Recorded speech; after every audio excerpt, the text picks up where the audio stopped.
We started looking at the book of Esther. We're in chapter 3 this morning. Last Sunday we left off, we ended chapter 2 with Mordecai overhearing a plot to assassinate the king.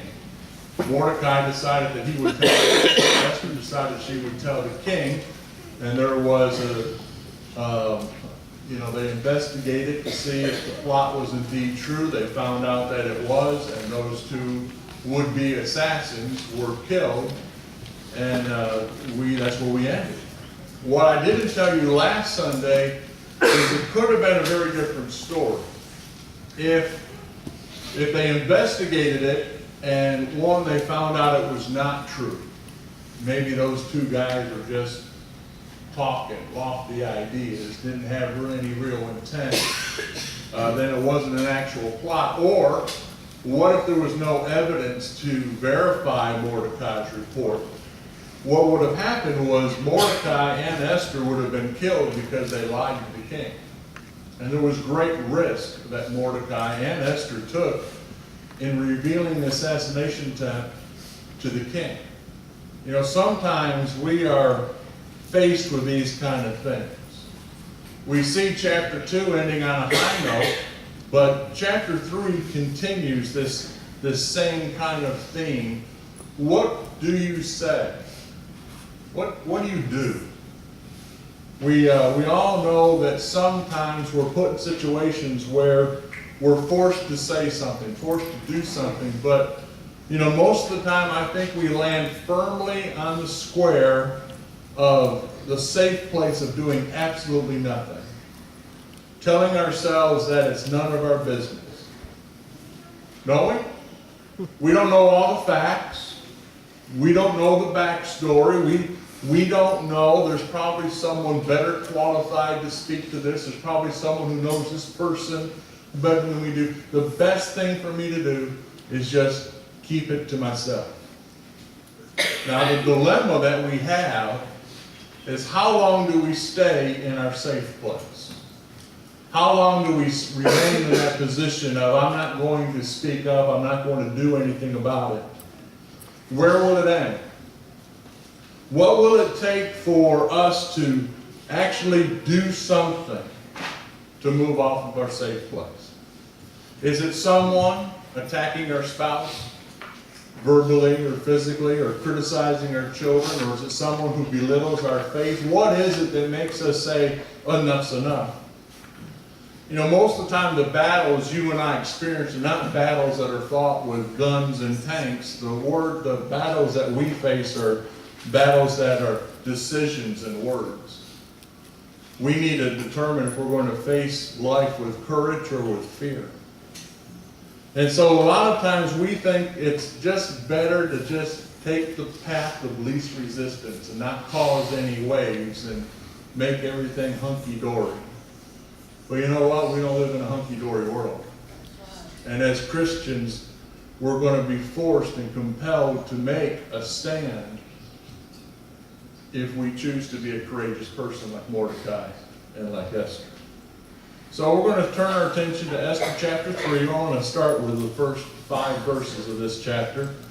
It says, after these events, King Xerxes honored Haman, son of Hammedatha, the Agagite, elevating him and giving him a seat of honor higher than that of all the other nobles, and all the royal officials at the king's gate knelt down and paid honor to Haman. For the king had commanded this concerning him, but Mordecai would not kneel down or pay him honor. Then the royal officials at the king's gate asked Mordecai, why do you disobey the king's command? Day after day they spoke to him, but he refused to comply. Therefore they told Haman about it to see whether Mordecai's behavior would be tolerated, for he had told them he was a Jew. And when Haman saw that Mordecai would not kneel down or pay him honor, he was enraged. Now it starts out, it says, after these events, it's been 4 years that Esther's been queen when we get to chapter 3. So she's kind of established, and chapter 3 introduces us to a new character in the story. His name's Haman. And it tells us that Haman was an Agagite, which means he was an Amalekite And we've heard of the Amalekites before. These are the descendants of Esau who live in the land of Edom and who primarily make up Arabs even today. Now, the king promoted Haman to a very high position, second only to the king, very similar to Joseph and his relationship to Pharaoh. And so you may say, well, how in the world we go from Mordecai being a hero at the end of chapter 2 and we start out chapter 3 and this guy Haman we don't even know has been promoted? Well, here's a little shocker for you. Sometimes life is unfair. And so we're not sure who Haman is or why Mordecai was overlooked, but it happened. And to make it even worse, the king says that we're to bow down and pay honor to Haman. It was more than just a promotion. He was to give him respect. And we're not sure why. The Bible doesn't tell us why. It doesn't tell us why Mordecai refused. Some scholars think that Mordecai was refusing because he didn't want to give any honor, any kind of worship to a person other than his God, which is good. Some think Mordecai is just kind of digging in and saying, you know, I should have been the one promoted here, and he's a little irritated that Haman got the promotion and he didn't. But really, we don't see any of that reflected in the text at all. I think what it tells us in the scripture, we don't have to suppose, it tells us that Haman was an Agagite. And if you go back through scripture and look at the relationship between Israel and the Amalekites, it's hostile. You may remember that the Amalekites were perpetual enemies of the Jews, and in fact God declared this perpetual strife between them, and God also condemned the Amalekites to extinction. If you remember, in Exodus 17 is where the Israelites are fighting the Amalekites, and it's the one where Moses is up on the hill, and as long as his arms were stretched out, they're winning the battle, but if he got tired, they started losing. And so he was propped up so they could win that battle. And it says in verse 14 of that chapter, it says, "Then the Lord said to Moses, write this on a scroll as something to be remembered, and make sure that Joshua hears it, because I will completely blot out the name of Amalek under the heavens." You may recall in 1 Samuel chapter 15, King Saul was dispatched to wipe out the Amalekites. And this is where Samuel confronts Saul. He says, you know, what is that bleeding in my ear? Because he didn't do what the Lord told him to do. And he allowed the Amalekites to live. And so there's this continual strife. And so I believe Mordecai said, I'm not going to bow down to a person who God has cursed. I'm not going to yield my life to someone what the Lord said they're not worthy. And apparently, it looks like Mordecai revealed this to the men who were trying to encourage Mordecai to bow down to Haman. And so it looks like that Mordecai confessed his views about being a Jew and how he felt about Haman. Now, up until this time, it says that neither Mordecai nor Esther revealed their Jewish heritage. But it tells us in verse 5 that Haman, when he found out about it, he was enraged. He was so mad that his anger burned far beyond that against Haman, or against Mordecai. He wanted to destroy the whole Jewish race. Now that's a lot of anger. And you may wonder, how in the world could someone feel justified in encouraging a genocide of a whole particular people? You know, it's disturbing, but if you take the time on a rainy day to Google it and type in the word genocide, there's been genocides punctuated all throughout history. It's amazing. You know, we think about Hitler and his attempt to have that super race. And anyone who didn't qualify, he wanted to kill. Well, that wasn't the only time. I think I was most shocked when I watched the the movie Hotel Rwanda. To think two tribes living in the country of Rwanda, one tribe didn't like the other tribe because their noses were bigger than the other noses, and they wanted to wipe them out. How in the world can people get to that place? You might be interested to know there's a genocide occurring even today.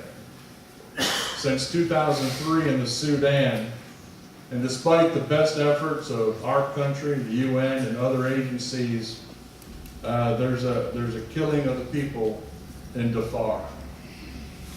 And again, it's just because they don't like the way they look. And so they're intent on killing them. Now, Haman, just like Mordecai, Haman was taught to hate the Jews from childhood. There was that strife between them. And so Haman, now that he has made it to a place of power, second in charge, decides he's going to do something about it, something that could never have been done before. And so he's going to bring it to the king and say, I want to destroy all the Jews that lived in the Persian Empire. So chapter 3 tells us how Haman goes about that. He determined he would ask the king, but because Haman was a very superstitious man, he used a lot of lots to determine when exactly he would ask the king, and then he used the lots to determine when that day was to exterminate the Jews. And so finally that day came, he went to the king, he told the king his plan, and the king said, you've got my blessing, in fact I'm going to give you my ring to make your plan so. But it was God's providence that the decision, the plan, and the date were 11 months apart. And God did not immediately put this plan into action that Haman had. In verses 8 and 9 it says this, Then Haman said to King Xerxes, there's a certain people dispersed among the peoples in all the provinces of your kingdom who keep themselves separate. Their customs are different from those of other people, and they do not obey the king's laws.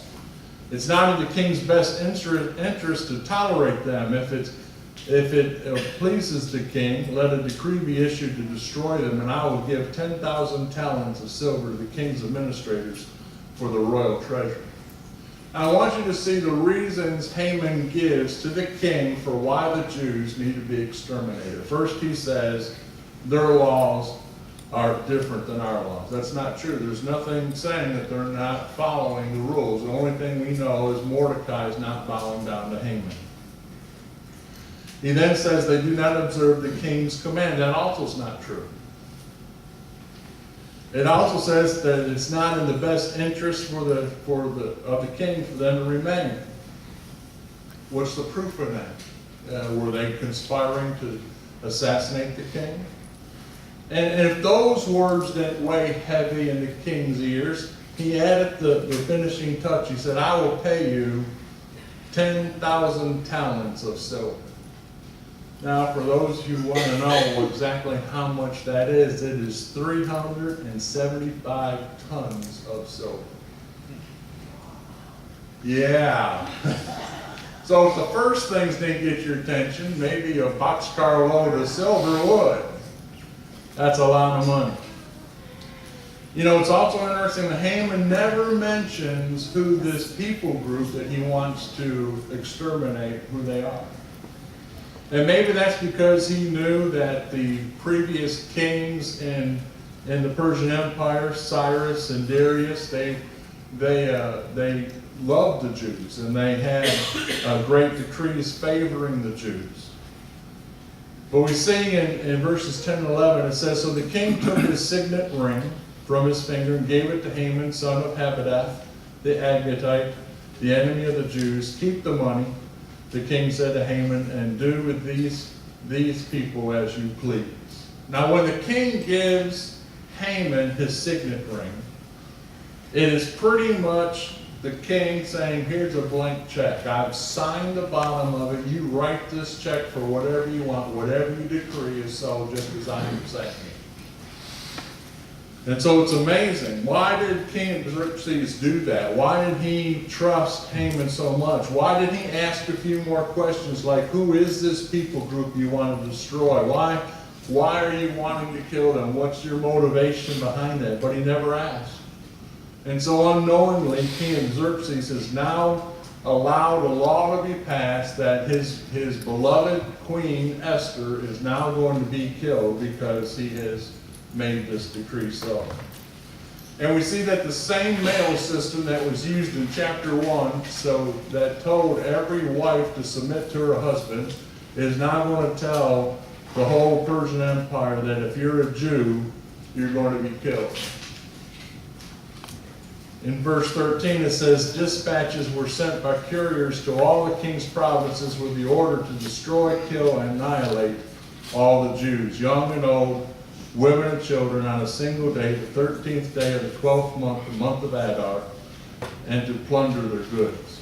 Can you imagine? You get this decree, and it says that on such and such a day, all the Jews, young, old, men, women, children, infants, doesn't matter, they're going to be killed. Now, what's, again, God's providence is from the time the decree is dispatched to the date, there's 11 months. I think that gives plenty of time for people to pack up a few things, find another place to go out of the Persian Empire. And so God allowed there to be some time to go to other lands and escape that. But it wouldn't spare everyone. And so I think there's some lessons we can learn here from chapter 3. The first thing that I see is there are many enemies of courage. For every single reason you have to speak up, there's 100 reasons telling you to be quiet. That's just the kind of world we live in. Because we're concerned about the backlash. What's going to happen? Who's going to say what? Is this going to cost me something? And so we decide it's just better to not make a scene, and instead of standing up for what is right, what is truthful, for standing on the Word of God, we remain just seated. But when we give into those enemies of fear, we stop living. We just start existing. We're not living for Christ. We need to remember what happened in the Promised Land with the Israelites. They were headed there. They were in Kadesh Barnea, and remember they were sending in the spies to determine how they were going to take the Promised Land. The spies came back. 10 said, we just can't. It's too hard. Giants, too big, too many of them. It's just, can't do it. And so they looked at the risk and they said they couldn't do it, and so they wandered around aimlessly, just existed for 40 years until that whole generation passed away and only Joshua and Caleb were left. And that's what happens if we don't exercise our courage, our courageous faith in God. God desires for us to live a bold life for Him, but sometimes we just say it's too much. We can't pay the cost of what's involved. During World War II, there were many people in occupied Europe that felt like they needed to do something to avert the fate of so many people being killed and destroyed. Martin Niemer was a prominent Protestant pastor at the time, and he was outspoken, a public foe against Adolf Hitler. In fact, he spent the last 7 years of his life in Nazi rule in a concentration camp. His best quote is probably this one. He said, first, they came for the socialist, and I did not speak out because I was not a socialist. And then they came for the trade unionist, and I did not speak out because I was not a trade unionist. And then they came for the Jews, and I did not speak out because I was not a Jew. And then they came for me, and there was no one left to speak for me. That's what happens, isn't it? It's slow, it's progressive, and before you know it, it's too late. There's a second thing we see here in chapter 3, and it's cowardly courage. Some people are only courageous when other people are looking. That's a very cowardly way to look at it. It's kind of like they determine in their mind, is there anything for me to gain if I speak up? If not, if I can't profit from this somehow, then I'm just going to be quiet about it. That's doing the right thing, but not having the right reason for it. And so we want to know what's in it for me. Mordecai decided he was going to do the right thing and tell the king about the plot because it was the right thing to do. The reason we should stand courageously for the Lord is because Jesus courageously died for us. If we can't live for Him courageously, then we're doing a disservice to what Christ did for us on the cross. Let me share with you another World War II story. This man's name is Desmond Doss. Desmond Doss was drafted, as many men were, for service in the World War II. The problem for Desmond was he, in his religious beliefs, said that he couldn't take another human's life. And so he was a conscientious objector. He decided he would not carry a gun and he would not shoot at people, but he had to serve in World War II. And he did that. He was a medic, a field medic in Okinawa. And one day his unit was on top of a cliff and they were cut down nearly to a man. Doss quickly rigged up some kind of a stretcher with pulleys so he could lower the guys to safety. And himself, under fire, decided that he would retrieve all the soldiers. Remember, he didn't even have a gun, so he's crawling around trying to get the men on the stretchers, and he lowers the men down the cliff to where they're safe, and he keeps going and going. President Truman, when he presented Doss with the Medal of Honor, said that Doss pulled 75 men to safety. Now, why did he do that? Certainly he could have said, you know, this is not my war. I don't feel the need to fight. I don't have a gun. I can't protect myself. And I'm sure a lot of these guys were the ones that made fun of him in the barracks for not being a real soldier, not having the gun, not really fighting the war. You know, and we wouldn't really blame Doss if he said, I'm skipping that one. But he didn't. He took the whole unit and put them to safety. Why? Because it was the right thing to do, even if no one was looking. Third thing we see is courage under pressure. The world has this unique way of mounting pressure on you until you cave. The world wants nothing better for us just to sit down and be quiet. And Mordecai thought it was wrong to bow down to Haman, and so his friends mounted pressure on him. And then others began to put pressure on Mordecai to bow, and he refused. And when people do not share your convictions, they cannot understand your way of thinking. But our convictions are convictions that we hold because of the biblical principles that we believe in. And so these same friends that were encouraging Haman to bow down to Mordecai now go to Haman and say, Mordecai's not bowing down to you. And so they thought maybe if Mordecai had more pressure on him, he would cave. But Mordecai chose to stand for God, no matter what kind of pressure he was facing. You know, it's interesting, Haman gets a lot of praise and adoration in his time period, but it was Mordecai who really stands out for his courageous faith. And so too, God has equipped us with everything that we need. But the question still haunts us, why would I want to take those kind of risks? Why would I want to stir things up? Why would I want to speak out? Why would I want to make a stand? I think Paul explains that to us in Ephesians chapter 5. He writes this. He says, but everything exposed by the light becomes visible, and everything that is illuminated becomes a light. That is why it is said, wake up, sleeper, rise from the dead, and Christ will shine on you. Be very careful then how you live, not as unwise, but as wise. Paul says, gives us a warning. He says, don't fall asleep. And I think somehow we're just kind of lulled to sleep. We're rocked into the state of just doing nothing and not rocking any boats. But here's our concern.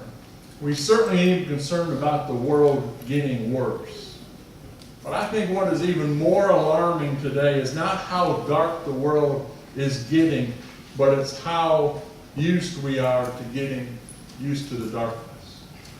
Our eyes are adjusting to the dark. It doesn't look as dark anymore. That's the real concern. Cheryl and I, when I close on a house doing real estate, we like to celebrate that occasion, and so typically we'll go for a steak dinner. You know, when you go for a steak dinner, you want things to be a certain way. You know, you're paying good money, you want a good steak, you want it cooked right, and you want everything to be good. And so, you know, what happens, they bring it. A lot of these places, they'll say, cut in your steak, see if it's cooked the way you want to. Now, I don't know about you, but Cheryl and I will cut into it. We're starving. And so, no matter what it looks like, we're going to eat that steak. Now, sometimes we may trade steaks because hers looks better than mine and vice versa. But very rarely will we ever say, take it back, do it right. Now, Cheryl and I have a friend named Kyle. We really don't like going out to eat with Kyle because she will take everything back. Her coffee has to be, is this a fresh pot? It's not hot enough? And she'll send it all back, and we're just going like, oh my goodness. We're convinced someone in the back is spitting in our food because she keeps sending stuff back to the kitchen. But Kyle's belief system is, I'm paying money for good food. I want good food. I want good service. Now, I'm not rallying you to say, I'm going to take my steak back. That's not the thrust of the sermon. The thrust of the sermon is, are we really willing for Christ to keep taking it on the chin? Getting slain, getting made fun of, Christianity being belittled, and we just take it. I think there's one more point in this too. I think we all have Hamans in our life. I know I've had Hamans in my life. Seem to be those people that are just intent on just nipping at your heels all the time. No matter what you do. Just nip. You know what? God knows how to deal with Hamans. So as we come to our time of commitment, if you're not a born-again believer, then a lot of what I've said in this sermon really doesn't make sense, because until you surrender your life to Him and saying, it's not about me, it's all about you, then you don't know really what you're standing up for. But for us as Christians, I think it's convicting that we allow so many things to just pass by. Sometimes I think it's because we don't know what to say. We hear the offense, but how do you throw a flag on the field for that? What do you say? What do you do? Well, I think we've been passive way too long. Would you be willing to stand up for Christ? That one quote that we had on our notes. Jesus died courageously for us. Are we willing to live courageously for Him? Would you stand as we sing?